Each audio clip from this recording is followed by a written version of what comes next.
श्री राधा कृष्णाय नमो नमः। सर्वप्रथम मैं भगवान श्री राधा कृष्ण के श्री चरण कमलों की वंदना करता हूँ। आप सभी भक्त श्रोताजनों को भी सादर नमस्कार करता हूँ। रस रूप परमात्मा के प्रति अपना सर्वस्व समर्पित करने वाले रसिकों ने भक्ति को स्वतंत्र साधना माना है। इस दृष्टि से षड दर्शनों की भांति भक्ति सूत्र को भी एक स्वतंत्र दर्शन के रूप में प्रतिष्ठा प्राप्त है। भक्तों के अनुसार ये सप्तम दर्शन है, जिसे प्रेम दर्शन भी कहा जाता है। प्रेम के इस दर्शन के आचार्य है भक्त शिरोमणि देवर्षि नारद। वैष्णव का सहज धर्म है सभी की मंगल कामना करना, और प्रभु चरणों के प्रेम में डूबे रहने से श्रेष्ठ मंगल भला किसमें होगा। इसलिए जो भी कल्याण का मार्ग पूछता है, नारद उसे संसार के सुख भोग से उपराम कर भगवत भक्ति की ओर मोड़ देते हैं, क्योंकि वे जानते हैं कि सभी विषय सुख परम रस के बिंदु का आभास मात्र है। भक्ति के रूप स्वरूप के रहस्यों का उद्घाटन करने वाले इन 84 सूत्रों में देवर्षि नारद ने मानो 84 लाख योनियों के पार जाने का मार्ग प्रशस्त कर दिया है। प्रेमी जनों को प्रेम का रहस्य जानने समझने में इससे सहायता मिलेगी, ऐसा विश्वास है। इसी ग्रंथ, जिसका नाम है नारद भक्ति सूत्र का, आज हम इसके पहले अध्याय का श्रवण करेंगे, जिसका शीर्षक है परम प्रेम है भक्ति। अथा तो भक्ति व्याख्या श्याम। अब हम भक्ति की व्याख्या करेंगे। अथा शब्द यहाँ महत्वपूर्ण है। इसका एक अर्थ है उसके बाद, लेकिन एक प्रश्न उठता है मन में कि यह कैसे संभव है कि कोई भी ग्रंथ, वह भी भक्ति का प्रतिपादन करने वाला ग्रंथ, बिना मंगलाचरण के प्रारंभ हो। मंगल की कामना अर्थात ईश चरणों में यह निवेदन की कार्य की समाप्ति तक कोई विघ्न न आए। यह कामना सीधे सीधे याचना की तरह हो सकती है, और मात्र ईश्वर का नाम स्मरण करके भी। परमात्मा का नाम स्मरण ही समस्त अमंगलों को हरने वाला है। शब्दकोश में अथ शब्द को मंगलवाचक कहा गया है। प्रारंभ यदि परमात्मा से हो तो अमंगल कहीं टिक ही नहीं सकता। इस प्रकार अथ के प्रयुक्त होने के कारण अलग से मंगलाचरण की आवश्यकता नहीं है। मूल स्रोत से जुड़ जाना ही तो सर्व प्रकार से मंगलकारी है। अतः शब्द का अर्थ यदि उसके बाद लिया जाए तो यह पात्रता की ओर संकेत करता है, और अतः कारण की ओर। भक्ति का व्याख्यान क्यों किया जा रहा है, क्या महत्व है भक्ति का, संकेत स्पष्ट है। शास्त्रों के द्वारा बहुत जान लिया, कई साधनों को अपनाया, यज्ञ यज्ञादि कर्मों का अनुष्ठान किया, लेकिन प्रसन्नता का अनुभव नहीं हुआ। जीवन में रिक्तता, खालीपन बना रहा। लग रहा है कि सब होते हुए भी अभाव है। ऐसा अनुभव किसी भक्ति रस का पान करने वाले रसिक का नहीं है। सभी इसकी पुष्टि करते हैं। भक्ति रस के महान ग्रंथ श्रीमद् भागवत के रचनाकार महर्षि व्यास के बारे में प्रचलित है कि वेदों की सुव्यवस्था, षड दर्शनों की व्याख्या, महाभारत जैसे ऐतिहासिक ग्रंथ की संरचना तथा अनेक पुराणों का लेखन करने के बाद भी जब उनके मन को शांति नहीं मिली, तब उन्होंने देवर्षि नारद के कहने पर इस पवित्र ग्रंथ की रचना की। परिणाम आश्चर्यजनक हुआ। इसके बाद तापत्रय से वे मुक्त हो गए। मन से विषाद सदा सदा के लिए जाता रहा। मन में आनंद की लहरें उठने लगी। हृदय की सारी रिक्तता समाप्त हो गई। अर्थात भक्ति ऐसा मधुर फल है जिसका स्वाद समस्त साधनों को अपनाने के बाद तथा फिर पूर्णतः साधना रहित हो जाने के बाद ही मिल जाता है। इसलिए भक्त इसे साधन रहित उपलब्धि मानते हैं। जब तक साधन है, जोड़ तोड़ है, लौकिक भक्ति है, तब तक भक्ति जीवन में नहीं उतर सकती। तो क्या वेदादि का स्वाध्याय, यज्ञ, होम आदि शास्त्र विहित कर्म अर्थहीन है, अर्थात बेकार है? नहीं, ऐसा सोचना या मानना भक्तों के कथन को ना समझना है।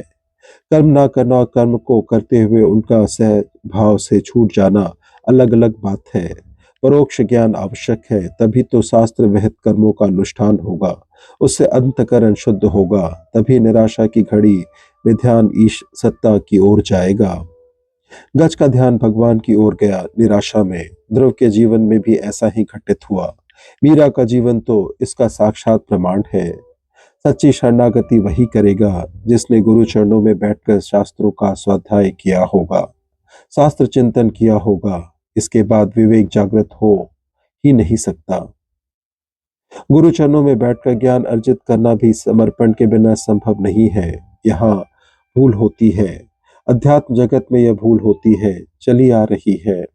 जब उदाहरण देकर यह कहा जाता है कि अमुक ने तो श्रुति स्मृति आदि का ना तो अध्ययन किया था, ना ही उसने यज्ञ यज्ञादि कर्म दिए थे, यहाँ तक कि उसका संग भी सज्जनों के साथ नहीं था, फिर भी उसके जीवन में ईश्वर प्रेम एकाएक उतर आया। अर्थात प्रेम भक्ति की कोई सुनिश्चित प्रक्रिया नहीं है, यह स्वतः हो जाती है। काव्य में ऐसा कहना ठीक लगता है, भक्ति और भगवान के महात्म्य का बखान करने में ऐसा कहा जा सकता है, लेकिन सिद्धांत यह व्यवहारिक नहीं है। शास्त्रों के ज्ञान को नकारना सत्य से मुंह छुपाना है। कोई भी कार्य कारण की अपेक्षा करता है। हम सनातन वैदिक धर्म को स्वीकार करने वाले पूर्व जन्म को मानते हैं। यह सिद्धांत बताता है कि पूर्व में किए गए कर्म जागृत और प्रसुप्त अवस्था में हमारे अंग संग रहते हैं।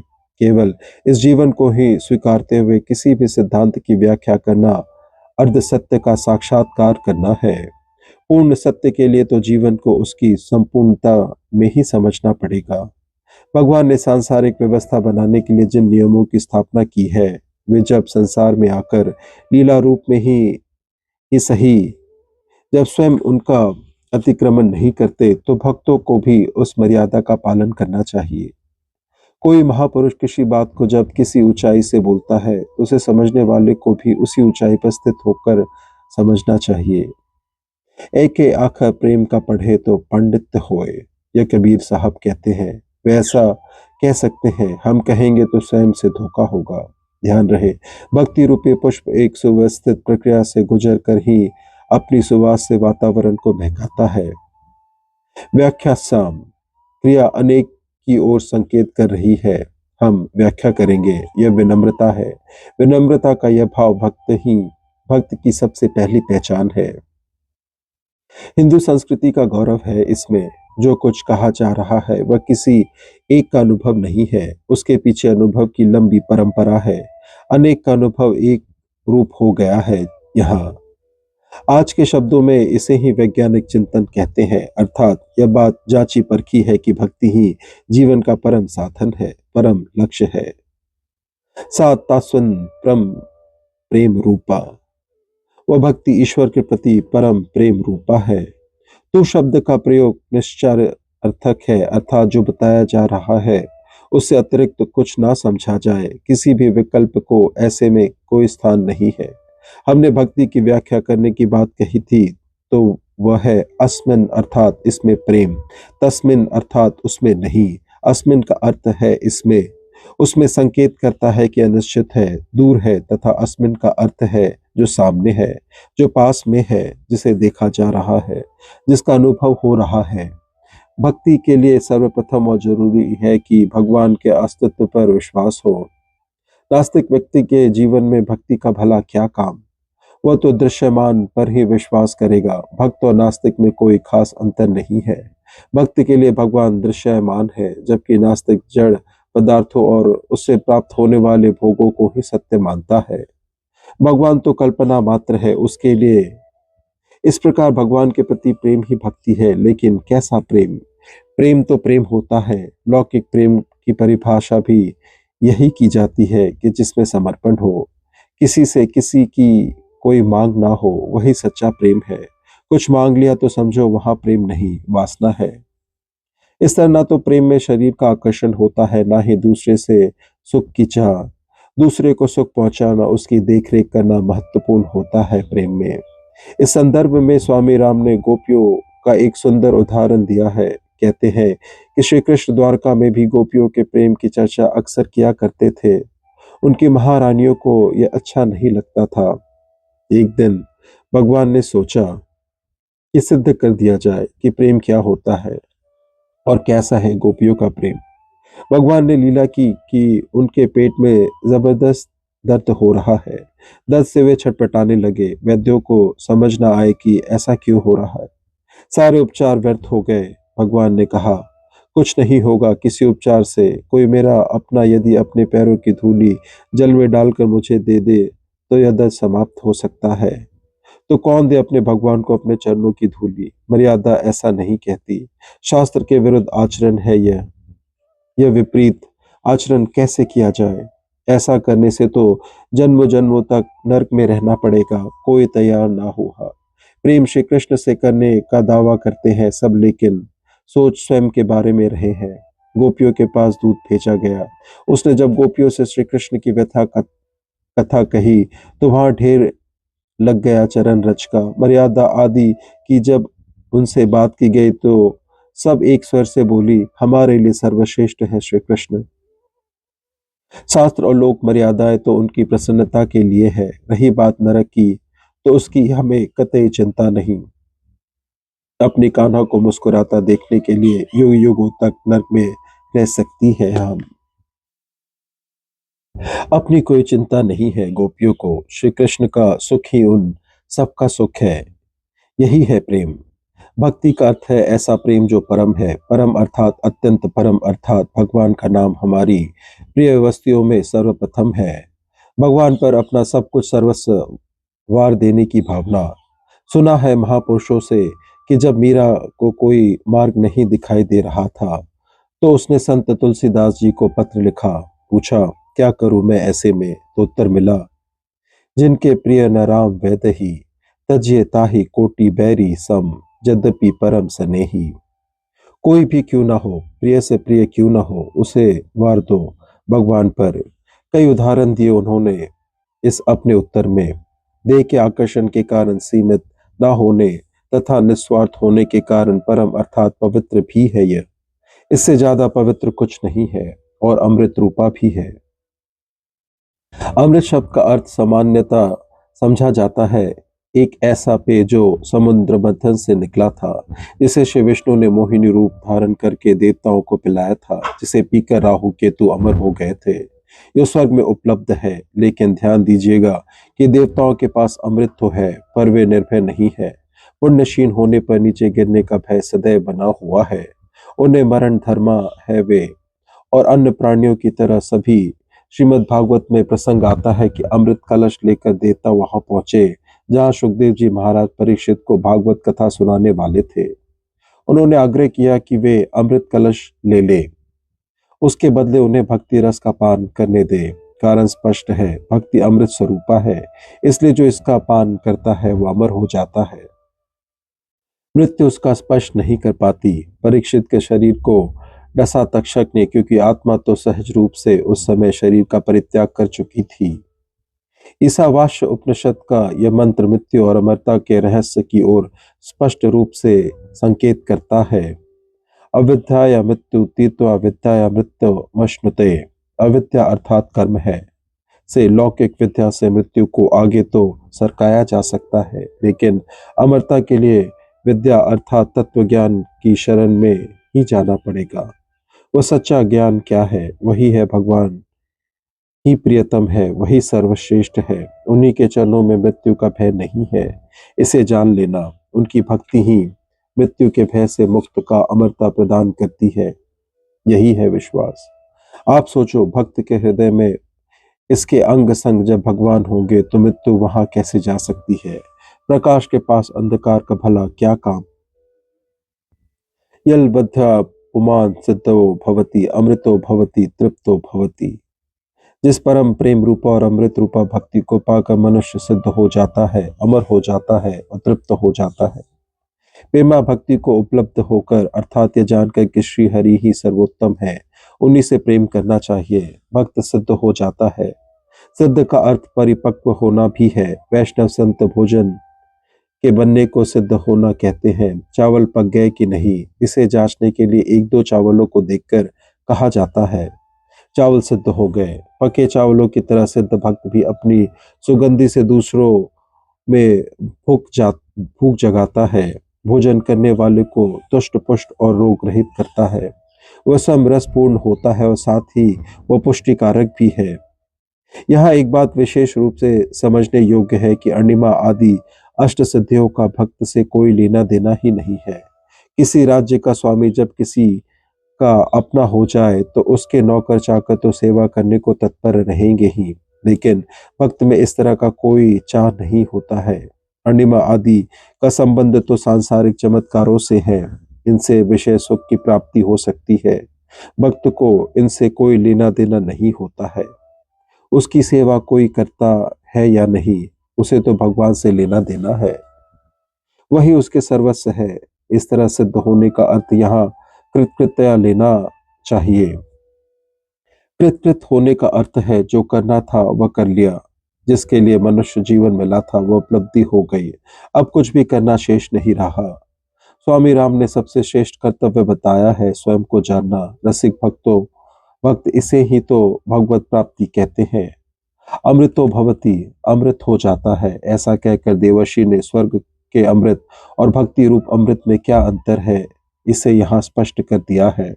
स्वर्ग का अमृत पीने वाले को अमर बना देता है, अमृत नहीं बनाता पीने वाले को। जबकि भक्ति रस का पान करने वाला मृत्यु के भय से स्वयं तो मुक्त हो ही जाता है, अब उसका मृत्यु कुछ नहीं बिगाड़ सकती। साथ ही जो उसके पास पहुंचता है, जो उससे जुड़ता है, वह भी मृत्यु का अतिक्रमण कर लेता है। दीपक से संयुक्त होते ही दूसरा दीपक भी प्रकाश करने की क्षमता प्राप्त कर लेता है। एक दीपक दूसरे को भी अपने सरीखा बना लेता है। दोनों में कोई अंतर नहीं रहता। जिसमें भगवान का प्रेम लहराने लगता है वह मानो भक्ति का ही मूर्तिमत रूप हो जाता है। तृप्ति का अर्थ है किसी प्रकार के अभाव को का ना रहना। यह संपूर्ण तृप्ति है। विषयों से मिलने वाली तृप्ति क्षणिक होती है। क्षणिक वस्तुओं से स्थायी तृप्ति कैसे प्राप्त हो सकती है? संपूर्ण तृप्ति भक्तिवान अर्थात भक्त को इसलिए होती है क्योंकि वह स्वयं को संपूर्ण से जोड़ लेता है। इसी तृप्ति को लोक में संतुष्टि या संतोष भी कहते हैं। ऐसे तृप्त व्यक्ति को अद शंकराचार्य ने श्रीमान कहा है। प्रश्नोत्तरी में सवाल जवाब है। श्रीमांश को यह समस्त तोष प्रश्न है कि श्रीमान कौन है, तो उत्तर है जो समस्त प्रकार से संतुष्ट है। महर्षि व्यास ने श्रीमद् भागवत गीता के अंतिम श्लोक में कहा है, यत्र योगेश्वर कृष्ण, जहाँ योगेश्वर कृष्ण है वहां तत्र श्री श्री अर्थात संतुष्टि होगी ही। जहाँ भगवान है वहां अतृप्ति का प्रश्न ही नहीं उठता। जिसके प्रेम रूपा भक्ति के प्राप्त होने पर मनुष्य ने न किसी भी वस्तु की इच्छा करता है, न शोक करता है, न द्वेष करता है, न किसी वस्तु में आसक्त होता है और न उसे विषय भोगों की प्राप्ति में उत्साह होता है। जब किसी प्रकार का भाव नहीं रह जाता तब चाह का सवाल ही नहीं रह जाता। अतृप्ति का परिणाम है चाह। चाह से मनुष्य अभाव को भरना चाहता है। बहादुर शाह जफर ने शायद इसी ओर संकेत करते हुए कहा है, दो आरज़ू में कट गए दो इंतजार में। 4 दिन मिले हैं जीवन के, इनमें से 2 दिन चाह में कट जाते हैं तो 2 उन्हें पूरा होने की प्रतीक्षा में, तब भी कामनाएं पूर्ण नहीं होती। संतों ने चाहो के खत्म होने की इसी स्थिति को ही बादशाहत कहा है। चाह गई चिंता मिटी मनवा बेपरवाह, जिसको कुछ नहीं चाहिए सोई शहंशाह। शोक का कारण वियोग होता है, इसका संबंध वर्तमान से है। वियोग के लिए आवश्यक है संयोग होना। जिसका संयोग प्रसन्नता देगा उसके वियोग से ही शोक होगा। मानस में तुलसीदास जी ने प्रकार के व्यक्तियों का वर्णन किया है। मिलत एक तुक दारुन देही, बिछुरत एक प्राण हर लेही। एक वो है जो मिलते हैं तो दुख देते हैं और दूसरे ऐसे हैं जो बिछुड़ते हैं तो लगता है मानो कोई प्राण ही निकाल कर ले गया। दुख दोनों ही देते हैं। यह बात अलग है कि एक मिलने पर दुख देता है तो दूसरा बिछड़ने पर। संयोग वियोग से यदि सुख मिलेगा तो दुख मिलना भी स्वाभाविक है। भगवान संयोग वियोग से क्योंकि परे हैं, इसलिए उनके भक्त के जीवन में शोक का कोई स्थान नहीं है। तत्र को शोक ईश्वर उपनिषद का ऋषि भी कहता है कि जो ज्ञान की परम अवस्था को प्राप्त हो जाता है वह किसी प्रकार के शोक में लिप्त नहीं होता। भगवान तो सदैव है, सब स्थानों पर है। ऐसा विश्वास और अनुभव हो जाने पर शोक कैसा? भगवान ने गीता में कहा है, या माँ सुच शोक मत कर, जब मैं तेरे साथ हूँ, मुझ पर तेरी प्रीति और विश्वास है तो फिर शोक क्यों? जहां मैं हूं वहां शोक का तो सवाल ही नहीं। प्रेम में डूबे हुए के पास द्वेष का क्या काम है? प्रेम में माधुर्य होता है। भक्ति तो प्रेम की वर्षा करती है, वहां द्वेष संभव ही नहीं है। गन्ने से कोई कहे मुझे मिठास के अलावा कुछ और दे दो तो वह विवश हो जाएगा यह कहने के कि विवश हूँ, कुछ और नहीं दे सकता मिठास के अलावा। जिसके पास जो कुछ होता है वो वही दे देता है। रमन शब्द का सीधा साधा अर्थ है विचरण करना। विचरण इंद्रिया करती है विषयों में सुख की चाल लेकर। इस शब्द की व्याख्या के लिए एक सुंदर उदाहरण मिलता है। कहते हैं कि एक भंवरा साय होने से कुछ समय पूर्व कमल के बीच में जा बैठा। भगवान सूर्य अस्ताचल की ओर बढ़ने लगे। कमल की पंखुड़ियों ने स्वयं को समेटना शुरू कर दिया, लेकिन भंवरा थोड़ा और कहते हुए बैठा रहा। पंखुड़ियां बंद हो गई। सुबह सूर्योदय के समय जब पंखुड़ियां खुलेगी तो उड़ जाऊंगा, पूरी रात कमल में आनंदित रमण करूंगा, ऐसा सोचकर बैठा रहा। पंखुड़ियों के खुलने की प्रतीक्षा करने की भंवरे को कोई जरूरत नहीं थी। जो सख्त बांस को अपने तेज दांतों से काट सकता है, उसके लिए कमल पंखुड़ियों का भेदन करना क्या मायने रखता था। लेकिन रमन की इच्छा ने जीवन समाप्त कर दिया उसका। मस्त हाथी आया झूमता हुआ वहां। अपनी सूंड से उसने तोड़ा कमल को और पैरों के नीचे रौंद दिया। रमन की वासना ने भौरे की जान ले ली। इसी तरह हम भी पल पल मर रहे हैं। इस प्रकार मरने जीने से तो बेहतर है कि एक बार ही सारा किस्सा खत्म हो जाए। यह कहकर तो ना पछताना पड़े कि जहर जब भी पी लिया तो याद आया, घाव जब सी लिया तो याद आया। इस जीने से मौत थी बेहतर, यार जब जी लिया तो याद आया। भक्त विश्व में सुख नहीं तलाशता और ना ही उन्हें भोगता हुआ अपने होश को बैठता है। कभी किसी बालक को देखिएगा, उसकी प्रिय वस्तु उसे मिलेगी, ये सुनकर ही अत्यंत उत्साहित हो जाता है वह। विषय सुख मिलेगा, यह विचार मात्र से जिसका स्वयं पर से संयम समाप्त हो जाए। भक्त ऐसा नहीं होता। विषय सुख की कामना उसमें किसी भी प्रकार से उत्साह का संचार नहीं करती। जिसको परम प्रेम रूपा भक्ति को जान प्राप्त कर मनुष्य उन्मत्त हो जाता है, स्तब्ध शांत हो जाता है और आत्माराम स्वयं में रमण करने वाला बन जाता है। पूर्व सूत्रों में बताया गया है कि जिसके जीवन में प्रेमा भक्ति का अवतरण हो जाता है, वह क्या नहीं करता, अर्थात रसिक क्या नहीं करते। यह कहना ही युक्ति संगत नहीं है। वास्तविकता तो यह है कि उनके द्वारा ऐसा होता ही नहीं है। कमल चाहकर दुर्गंधि नहीं फैला सकता है, सुगंधि तो उसका सहज स्वभाव है। अब नारद जी बता रहे हैं कि रसिक करता क्या है, अर्थात उसका सहज आचरण कैसा होता है। पहला लक्षण बताया गया है कि वह पागल हो जाता है। पागल वह है जो नहीं जानता कि वह क्या कर रहा है। बेपरवाह होता है वह, सामान्य की श्रेणी में नहीं आता वह। जितने भी संत या महान पुरुष हुए हैं वे इसी श्रेणी में आते हैं। आज का मनोविज्ञान इसे सुपर नॉर्मल कहेंगे। एबनॉर्मल और सुपर नॉर्मल के व्यवहार में बहुत बारीक अंतर होता है। स्वामी रामतीर्थ को जब किसी ने पागल कहा तो उन्होंने कहा, हमें पागल ही रहने दो, हम पागल ही अच्छे हैं। पागल अर्थात जो रहस्य जानता है। चैतन्य महाप्रभु को कहा परवाह थी कि किसी भी कि कोई क्या कर रहा है। मीरा ने घोषणा कर दी, कोई कुछ भी कहे, मैं तो गिरधर के रंग में रंग गई हूँ, उसी के लिए गली गली नाचूंगी। रसखान ने तो इस प्रेम की मस्ती में सब कुछ भुला दिया। कहाँ परवाह थी उन्हें किसी की।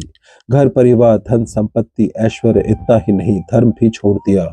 सर्वधर्मान परित्यज्य, सभी धर्मों को छोड़कर मेरी शरण में आ। यह है उन्माद। शब्द का अर्थ है आश्चर्य से अचल हो जाना। इसे सामान्य शब्दों में टिक जाना, रुक जाना भी कह सकते हैं। भगवान ने गीता में आत्म तत्व को आश्चर्य कहा है। श्रीमद् भागवत गीता में भगवान कहते हैं, आश्चर्यचकित होकर कहता है, कोई अन्य उसे आश्चर्यवत सुनता है और कोई उसे सुनता हुआ भी नहीं जान पाता। महाराज जनक को जब अष्टावक्र ने सत्य का अनुभव कराया तो वो भी आश्चर्यचकित हो गए। आश्चर्य इस बात का है कि जो नहीं है वह सत्य दिखता है और जो दिख नहीं रहा था वह परमार्थिक सत्य है, असल में सच है। अजीब सा जादू है यह, कैसा सम्मोहन है भगवान की माया का। स्वामी रामतीर्थ कहते हैं कि हैरान करने वाला मंजर है वह जो बखान करते हैं, जो ली करवट तो होश आया कि राम मुझ में मैं राम में हूँ। स्तब्ध होने का अर्थ जड़ बन जाना है। इसे निमित्त बन जाना भी कहते हैं। अपनी ओर से किसी तरह की कोई प्रवृत्ति नहीं होती। इसमें भाव है, अब छोड़ दिया इस जीवन का सब भार तुम्हारे हाथों में, अपना कुछ है ही नहीं तो फिर कैसी प्रवृत्ति। जिमि अमोघ रघुपति कर बाना, एहि भांति चलो हनुमाना।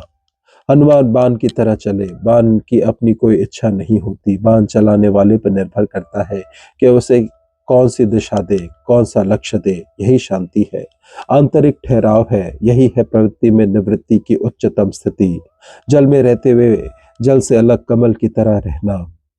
आत्माराम शब्द द्वारा भक्त शिरोमणि नारायण संकेत दे रहे हैं कि भक्त विषयों में नहीं, आत्मा में, भगवान में रमन करता है। संसार में भी जब उसे भगवान दिखाई दे रहे हैं तो उसे आंखें मूंदने की, एक योगी की तरह इंद्रियों का निग्रह करने की आवश्यकता नहीं है।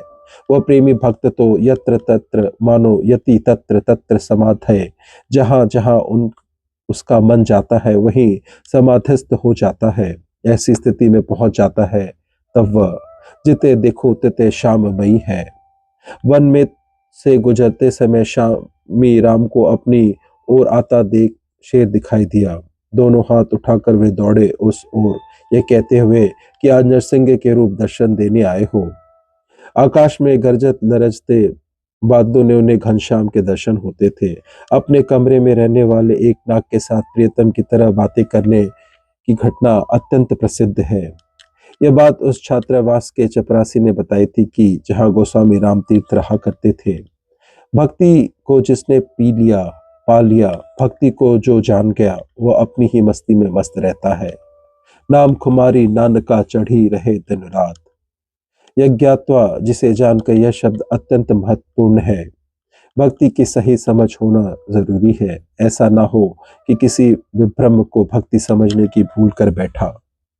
ऐसा अक्सर होता है, सावधान रहने की आवश्यकता है। इस प्रकार से ग्रंथ श्री नारद भक्ति सूत्र के परम अध्याय की संपन्नता होती है, जिसमें हमने आज परम प्रेम है भक्ति यथा तो भक्ति व्याख्यास्यम के वर्णन का श्रवण किया। श्रवण करने के लिए अपना बहुमूल्य समय देने के लिए आपको धन्यवाद। त्रुटियों के लिए क्षमा प्रार्थी हूँ। श्री राधा कृष्णाय नमो नमः।